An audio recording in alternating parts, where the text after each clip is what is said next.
What's up, YouTube? It is your boy JB, and we're here today with American Horror Stories double feature. This is Death Valley, Season 10, Episode 8, and the episode was titled Inside. You guys, I don't really know how I feel about this double feature, right? I said it last week, and I'll say it again this week. I just don't know how I feel about it. It's not bad, but it's not the best. It's interesting. But before we get into this, if you guys are watching this video or any other video on the channel and are not already subscribed, I'm gonna need you guys to do me a big favor. Hit that subscribe button, hit the notification bell button so you guys are notified when I drop anything else. Share the video and into the next no. Share the video, and with that out the way, let's discuss American Horror Story. Alright, you guys, so I was right last week, so we're gonna do a back and forth with this show, right? We're gonna go from the past to the present. But it actually made a lot of sense, though, right? So the episode begins in 1963 in Palm Springs. So we're back on the golf course with Ike, who's no longer, at this point, he's not the president anymore. We're under Kennedy's term as president, right? So Ike and Nixon are talking about what to actually tell Kennedy about this treaty that they did with the aliens, right? So they came up with that treaty, right? So I think the aliens can take 5,000 people a year, right? And in turn for them doing that, they'll give them some of their alien technology. And we're going to talk about one in particular. So Nixon is really not on board with Nixon is not on board with telling Kennedy, right? He does not want to tell Kennedy. He feels like Kennedy is going to blow the shit up, basically, right? So then we see them as they're telling Kennedy what happened, about the treaty and kind of what Nixon was feeling. Kennedy ain't feeling this shit. He's like, what the hell? Like, what did I get myself into, basically, right? So then we see a scene where Kennedy is in bed. I kept looking at this woman. I'm like, you got to be joking with me. So this woman is, in fact, Marilyn Monroe, right? I was like, oh my God. Now, one thing that they kept mentioning in this episode in the beginning part was, right, that they did this deal with the aliens before the Russians or the Soviet Union could, make a deal with them, right? So we see not Nixon, but Kennedy, he's in bed, like I said, with Marilyn Monroe. They're having pillow talk about this, and he was like, he can't tell, he can't tell his wife. So she tells him about this situation that I guess it was an encounter when she was a kid, right? Now her foster family, she said they didn't give her any toys, but there was this teddy bear, and the teddy bear I'm looking at this, I'm like, well, so that teddy bear was possessed? It's funny. Interesting, right? So we see Nixon, as Nixon has called and he's talking to Ike, right? He's telling Ike that Kennedy wants to do this study group, and if he does this study group, more than likely he's going to go to the press and tell the press, and then this will all squarely fall back on Nixon and on Ike about this whole treaty with the aliens, right? So then we see a scene with Mamie and Ike, right, where they're eating their TV dinner that she heated up for 30 seconds in the microwave. And this is some technology that the aliens gave to them, right? I was like, oh my God, this is hilarious to me. It's funny. Hilarious. So on the news, and I was thinking to myself this whole time, when I first started watching it and I saw Kennedy, I'm like, because Nixon was wanting to do something, anything he could to, stop Kennedy. I'm like, is this going to lead up to Kennedy's assassination here in Dallas? And lo and behold, on the news, they were talking about that, Kennedy was shot leaving was he leaving DF? Well, I don't see. I believe he was. I think at that time it was only DFW Airport. I don't know how long Love Field has been around, but I'm pretty positive he was coming from DFW to go to the airport. And when I heard that, I'm like, damn, DFW to downtown in the 60s. See, I don't know what life was like here in Dallas in the 60s, but if you know Dallas today and go from DFW to downtown Dallas, there's hella traffic every day in that area. So the 60s was a different time, right? Wow. Just thinking about it. But we're going to move on. We're going to pause here and we're going to move forward, you guys.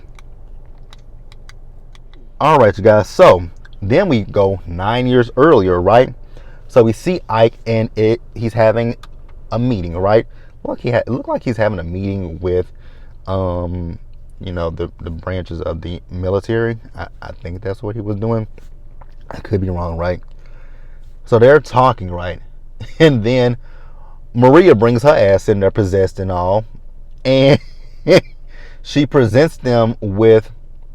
See, I don't know what she presented them with, and it actually thinking back to it, I think she might have been presenting them with the microwave at that point. So she's telling them that her people are going to go extinct, and that they want to use some humans to basically repopulate. And then they were like, this subject is no longer viable. And boom, she was no longer possessed, and boom, her head blew up, right? But then she also mentioned about Amelia and that thing that was going inside of her, right? So then they jump over to where they go to where Amelia is, and Amelia has had her, whatever you want to call it, a baby, whatever you want to call it, right? But the thing is, when Amelia had it, it attacked everyone in that room. So everybody in the room where Amelia's at, they're all dead. But that thing is still alive. So they go in there and you can actually hear it crawling and growling, right? So then at one point it raised up and they all just turned around and popped it, right? So then we see Ike, right? So Ike is starting to question himself about the deal with the aliens, and he's at home, he's talking with Mamie about it. Now Mamie wants Ike to make this deal with the aliens before, once again, the Russians or the Soviets do, right? And I was like, wow, so your wife is going to pressure you into making a treaty with some aliens from God knows where. Okay, right? So then we see as Nixon comes over to the house, right? Nixon was always sweating. And he always seemed like he was mad, right? So he's over at Mamie and Ike's house, right? So she shows him the files, and he's like, "How did you get this?" She was like, I've had a key to his desk for the last 10 years, but you can't tell him anything about this." So Nixon is saying that Ike doesn't trust him, but she wants him to talk to Ike and talk Ike into going into this deal with the aliens. So then we do see as Nixon is talking to Ike, right? And he's trying to tell him, like, you might want to go ahead and look into that deal before, once again, the Russians or the Soviets do it, right? So then Ike was like, how in the hell did you know? Because I ain't told you nothing about this, right? He didn't tell him. Then he took out, again, he's sweating profusely. So he's sweating. And the handkerchief that he has, he says, wait a minute, this is one of Mamie's. So then Ike went home, talked to Mamie. He's going off on Mamie, like, so I trusted you with this information, and then you go to Nixon to tell him to try to talk me into it. But with you doing that, that's really only solidified that I don't want to do this shit. So then her eyes turn white, and she starts levitating. When we find out that she has been possessed by one of the aliens. So the aliens are like, we've already talked about this, so either you're gonna go through with this deal with us, or you saw what happened with the last subject. He was like, I was like, ooh, so they just gonna threaten you, huh? Fucked up. But let's move on, you guys. And I think let's move on. Just move on. All right, you guys, let's talk about so we're back in the present day. So we're with Jamie, we're with Troy, we're with Cal, and we're with Kendall, right? So you guys remember, in the last episode, they just found out that they were pregnant, right? And it's only been a day at this point. But when we see them, when we get back to them, they look like they are almost at full term, right? So what they're doing is they're going to go see Jamie's OBGYN to try to figure out how far into this pregnancy all four of them are, right? So they go to the OBGYN, and the doctor says, are either one of you the father? They said, yes. And she was like, huh? And Jamie was like, I don't really know who the father is. So she goes to do the ultrasound, right? And you can hear the heartbeat, right? But then she says it sounds like it's two of them in there. It sounds like two different heartbeats, right? So then she starts looking, and she's like, oh shit. She steps out of the room, right? And they were like, what did she see that freaked her out, right? So Kendall told Cal, or is it Troy? No, she told Troy to get on the table, on the table, right? She puts this stuff on him, and she rubs it, she looks at it, and then she sees what it is, and it is a little alien baby in there just moving around. I'm like, oh God. So then Troy's like, how in the hell is this thing gonna come out of me? I'm like, that is a good question. Is it gonna come out your ass? Is it gonna come out your mouth? Like, how is this? Is it gonna come out your penis? How is this little baby gonna come out? How is this alien? Well, I think the penis would be too narrow for him, so it might come out. Hell, it could just boom, bust out your stomach. Who knows, right? So the doctor, she went to her office to call another doctor for a consult, right? So the men in black pull up, right? And they go to her office. They're like, did you call Dr. So-and-so?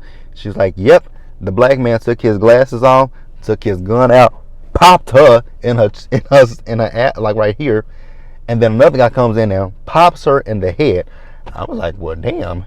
She didn't stand a chance, did she? So then they go into the room where the kids are, and they inject them with something that knocks them out. And then we next see them as they are in this white space, right? With these IVs in them, and it looks like it's some green liquid going through, right? So then Kendall wakes up, right?